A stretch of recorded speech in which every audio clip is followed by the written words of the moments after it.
The number one cornerback in America is a Tiger. We're talking about it on today's edition of Locked on LSU. Let's get it.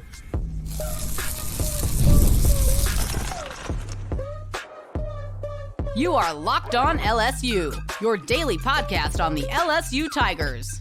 Part of the Locked on Podcast Network, your team every day.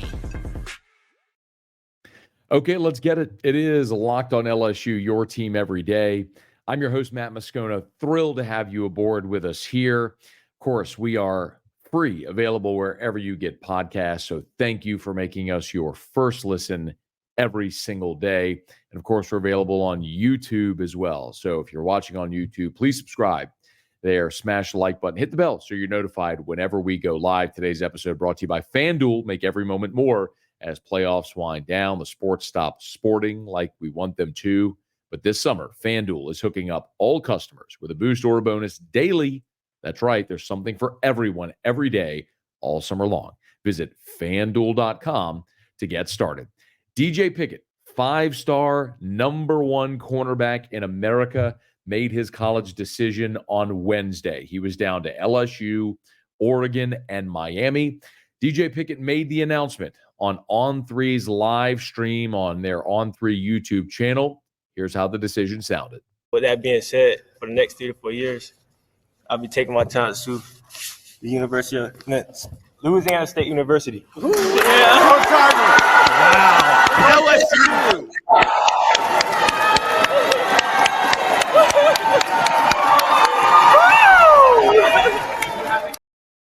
So there it was, courtesy of On3, DJ Pickett, the number one cornerback in America. Here's the profile. 6'4", 180 pounds, On3, ESPN, Rivals, all rate DJ Pickett as the number one cornerback in America. 24/7 Sports ranks him as the number 3 cornerback in America. So if you look at the composite industry rankings, the number 6 overall player, the number 2 cornerback, the number 1 player in the state of Florida. DJ Pickett is an absolute, legitimate, bona fide superstar talent that everybody wanted, and it came down to LSU, Miami, and Florida. He's from the state of Florida. DJ Pickett had been recruited to the University of Florida by Corey Raymond. And, of course, when Corey Raymond left Florida for LSU, picked up right where he left off, got Corey Raymond got DJ Pickett on an official visit to LSU, and ultimately they were able to cross it over the finish line. Now, something I do want to clarify is, there were a lot of people who felt like Oregon was going to be the choice. Certainly looked like in the past week or so it was trending in that direction, as maybe Oregon came strong with an NIL offer. But there's something that's very important. In that live stream with On3, DJ Pickett was speaking and was asked why ultimately he made the decision to choose LSU. Listen to what he said. If you're a DB and Coach Raymond is at LSU, I feel like that's the right place to be at. So that's just, that tell you everything right there. You don't have to hear me say it. I don't have to be the one to tell you. Listen to the number one cornerback in America telling you, Corey Raymond, DBU. I know there's a lot of LSU fans who have been skeptical about Corey Raymond, and I don't know how and where that narrative started. I genuinely don't. I don't know if that's message board, Twitter, fodder, just water cooler talk that started to circulate among LSU fans. But the idea that somehow Corey Raymond was past his prime, was over the hill, couldn't do it anymore, is a fundamentally stupid argument. I'm not saying the people saying it are stupid. I'm saying that is a stupid argument. That is a baseless argument. Right there, you had the number one cornerback in America say Corey Raymond is the reason he's an LSU Tiger. Throughout this process, DJ Pickett has said his relationship with Corey Raymond is unlike any other. But still, there was some thought that Oregon might have overtaken LSU. Now, I'll tell you this. The NIL offer from LSU's collective for DJ Pickett was more than any dollar amount any player on LSU's team is currently making. The highest dollar amount that I've been told through the collective that an LSU player is currently making is about $500,000. And DJ Pickett's NIL offer was $750,000. Now, I was also told that was not as much as what Oregon offered, but even though the money might have been a little less, the travel from Florida to Baton Rouge is a lot closer than Florida to Eugene, Oregon, and you get the opportunity to play for Corey Raymond. And that's what DJ Pickett clearly wanted. So Corey Raymond gets a massive prospect here, the type of prospect that has been what DBU is built upon and has been built upon for all of these years. 5-star caliber prospects that are the best at their position in the country, that are day one impact guys, and that's what LSU does not have right now on this roster. DJ Pickett's going to change that. Now, Steve Wiltfong's a national recruiting analyst for On3, and here's what he said just minutes after DJ Pickett made his announcement. Well, he told you it was Corey Raymond, DBU, that defensive back tradition and history. On his official visit, got a chance to spend time with Patrick Peterson that last weekend of May coming into June. The family has got a connection with Patrick Peterson as well. So LSU, they're the program that has led the most in this recruitment, in my opinion. And so this is one that comes full circle, as Oregon certainly presented a challenge in this recruitment, gave him a lot to think about, but he's headed to Death Valley to play his college football for Brian Kelly, Corey Raymond and company. I don't know how many more people have to say it. Recruiting analysts say it, commits say it, players say it, coaches say it. Corey Raymond's the best. The only people that don't seem to believe it are some segment of the LSU fan base that's convinced themselves of some narrative that Corey Raymond doesn't know how to coach or recruit anymore, which is just dumb. It's dumb. And today is further example and further evidence of that. So DJ Pickett, the 5-star number one cornerback in America, is a member of the LSU commitment class. When you start to look to 2025, you're going to lose Zy Alexander. The transfers, J.K. Johnson and Jair Brown, both have the opportunity to return for 2025. Guys like Ashton Stamps, Javian Toviano will both be juniors in 2025 should they return. A lot of people very excited about P.J. Woodland, who's entering his freshman season.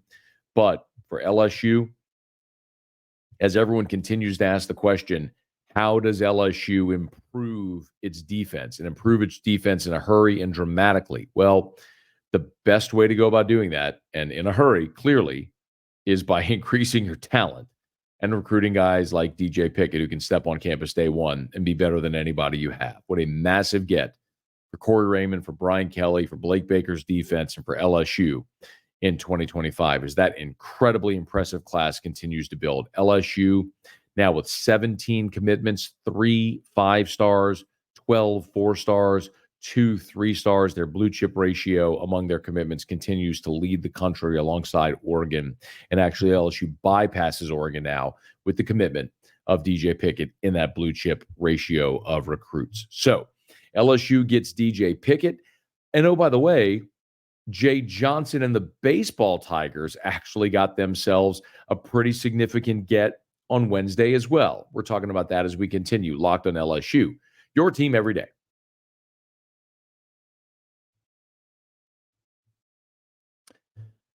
Love telling you about our friends over at FanDuel, and I love telling you about sports because I love sports, and I know so do you. And we never want sports to stop. But playoffs begin to wind down. We get fewer games. The sports aren't sporting like we want them to. But FanDuel lets me keep the sports going whenever I want. You can do the same. All you got to do, open the FanDuel app, dream up bets anytime that you're in the mood. And this summer, FanDuel every day is hooking up all customers with a boost or a bonus. Daily, that's right, something for everyone every day all summer long. So head over to FanDuel, FanDuel.com, and start making the most out of your summer. FanDuel is an official sports betting partner of Major League Baseball. The second half about to get underway. There's a home run bonus blast. You can get bonuses and bonus bets for every home run. You can check out that, get more information at FanDuel.com. Download the FanDuel app today and start playing. Visit FanDuel.com to look at the odds and check it out. Make your bets today at FanDuel, an official sports betting partner of Major League Baseball. Okay. As we continue here on Locked on LSU, your team every day, thank you for making us your first listen as always. How about making Locked on SEC your second listen? My buddy Chris Gordy, he's been on Radio Row all week long here in Dallas, Texas, and has been covering every angle of the Southeastern Conference. So if you want to catch up on everything you missed from media days from every single team, make sure you check out Locked On SEC with my buddy Chris Gordy, part of the Locked On Podcast Network. So, while the big news on Wednesday was DJ Pickett committing to the football team, the baseball team with Jay Johnson, a day after the MLB draft came to a conclusion, and the Tigers got amazing news with Michael Braswell and Blaze Priester and certainly Bear Jones, the biggest news, returning to LSU for the 2025 season.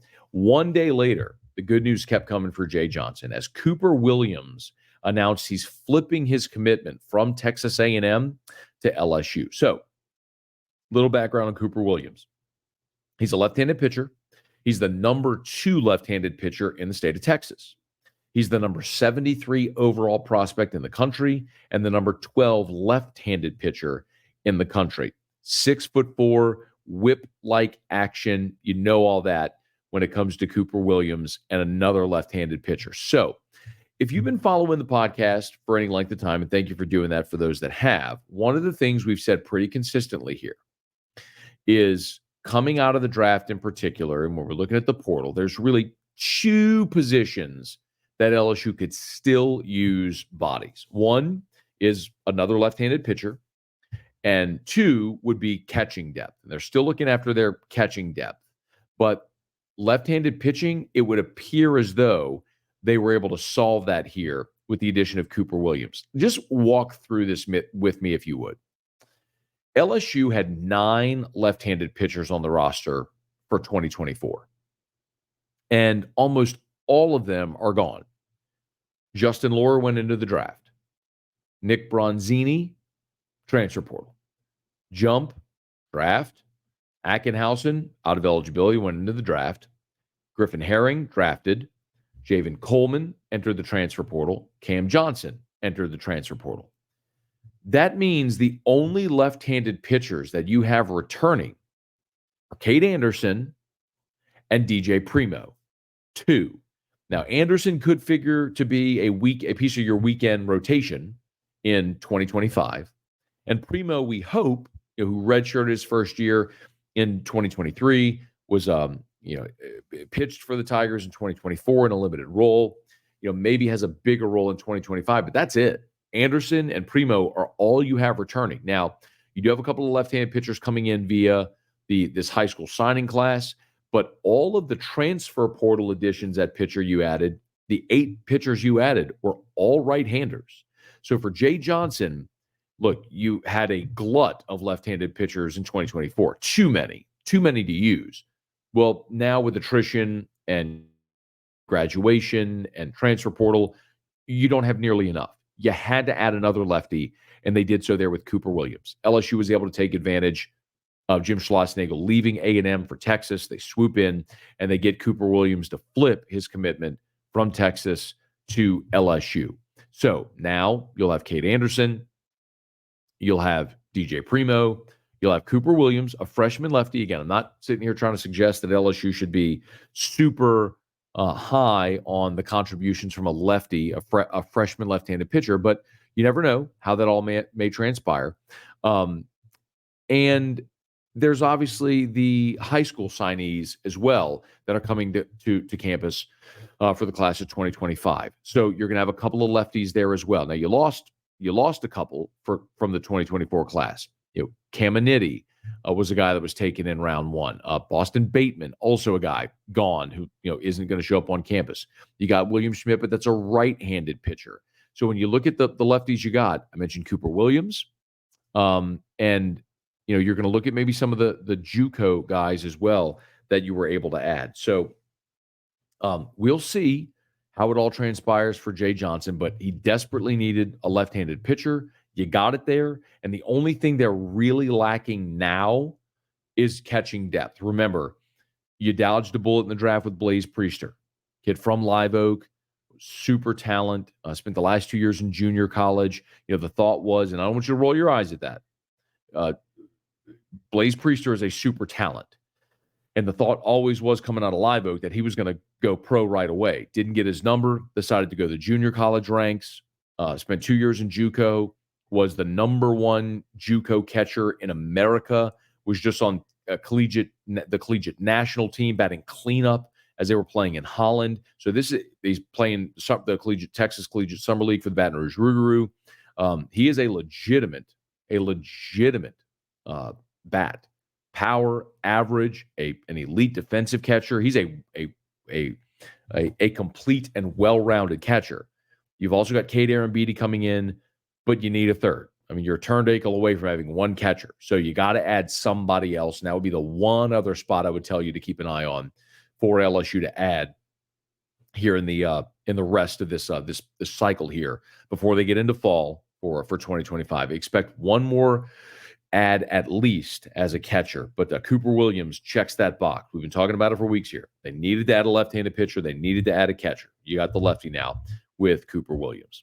Okay, it is Locked on LSU. We're so thrilled to have you aboard with us here. Thanks for making us your first listen every single day. And our friends over at the Locked On Podcast Network just keep expanding. I mean, like if you're someone who watches Fox Sports or ESPN all day on your TV and you got to turn down the volume because of all the shouting and the screaming, you need to make the switch to Locked On Sports today. It's a free 24/7 sports streaming channel programmed for you every day to bring you the biggest stories without all the screaming.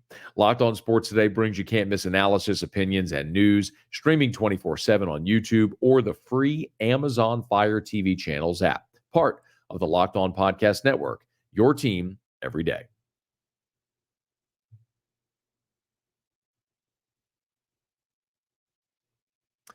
We are here in Dallas. Just wrapped up day 3 of SEC football media days and looking ahead to the 4th and final day.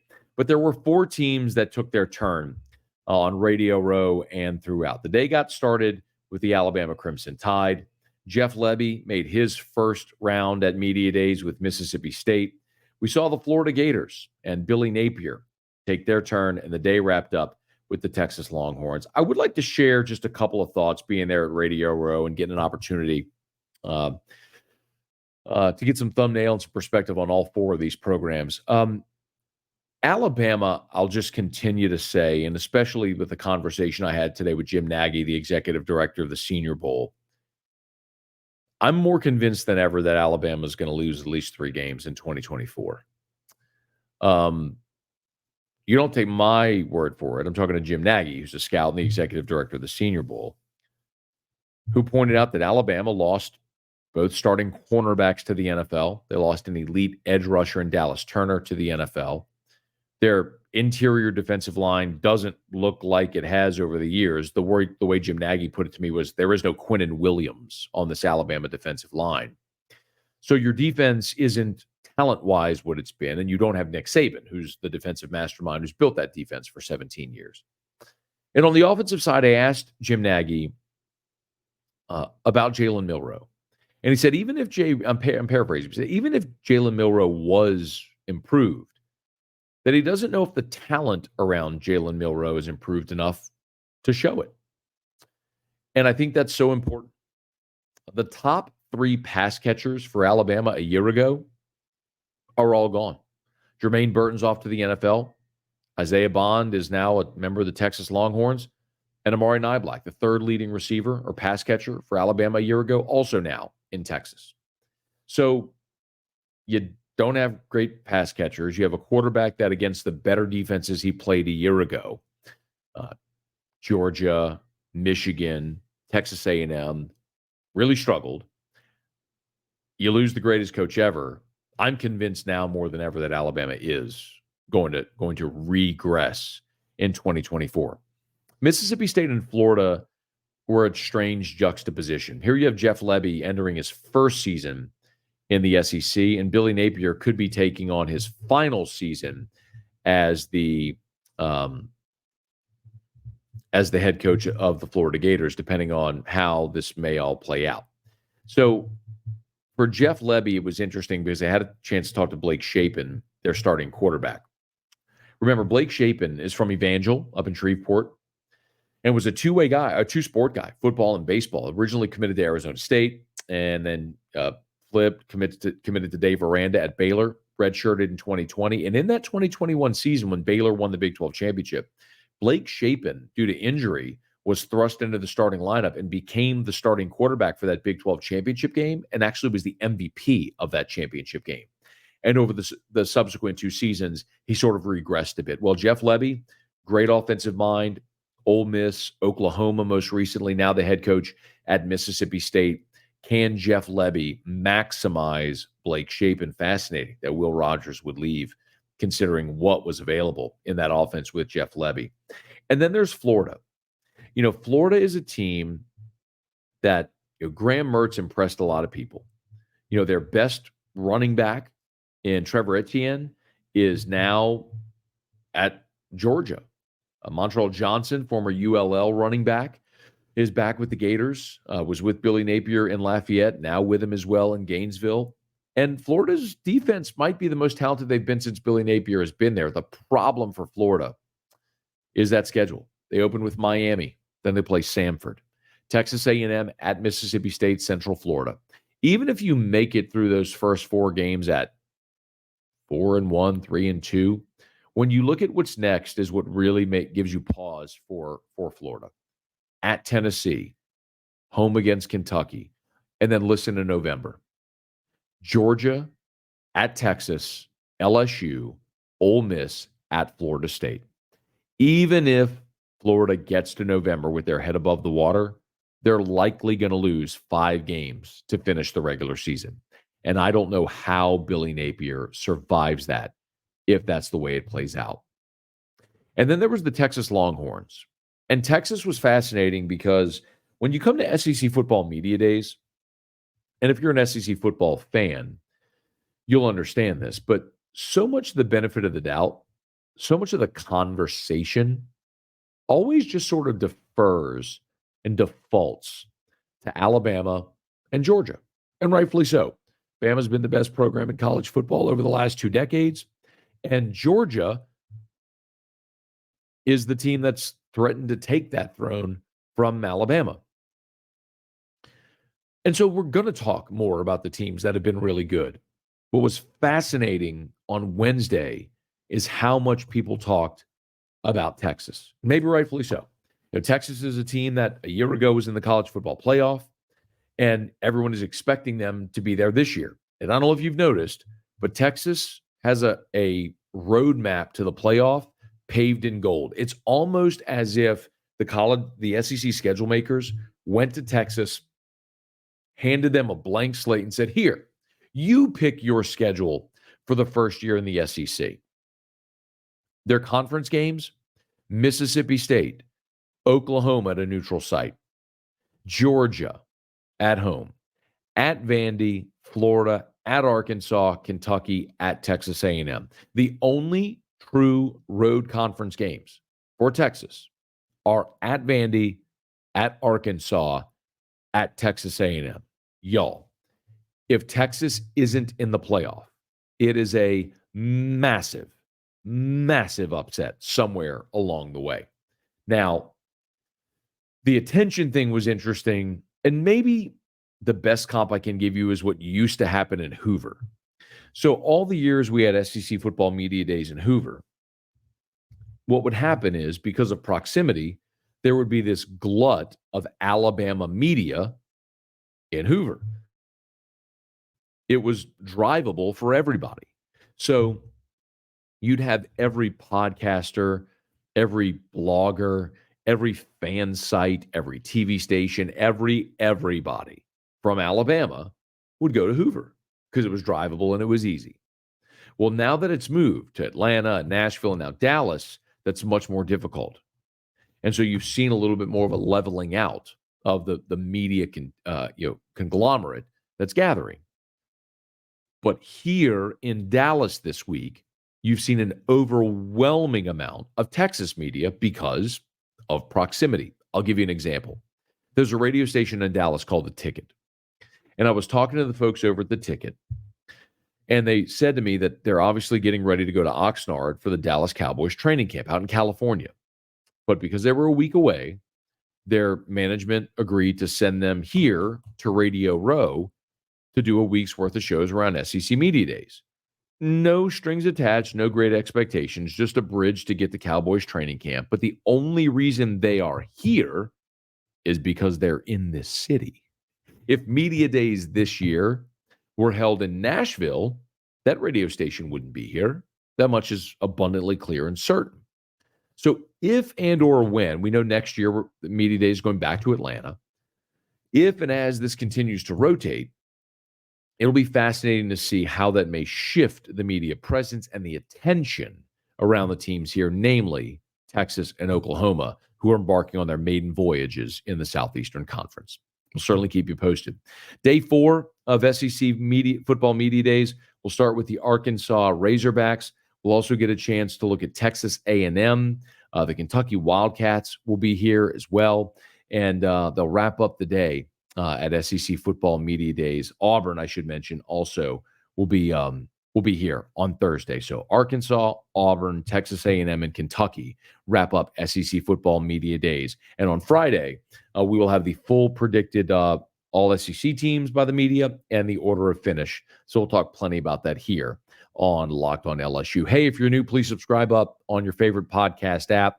Rate us, leave a review. If you're on YouTube, please smash that like button, subscribe to the channel, hit the bell so you're notified whenever we post a new video, and let a friend know if they love the Tigers. We're here with you every single day on Locked On LSU. It's your team every day.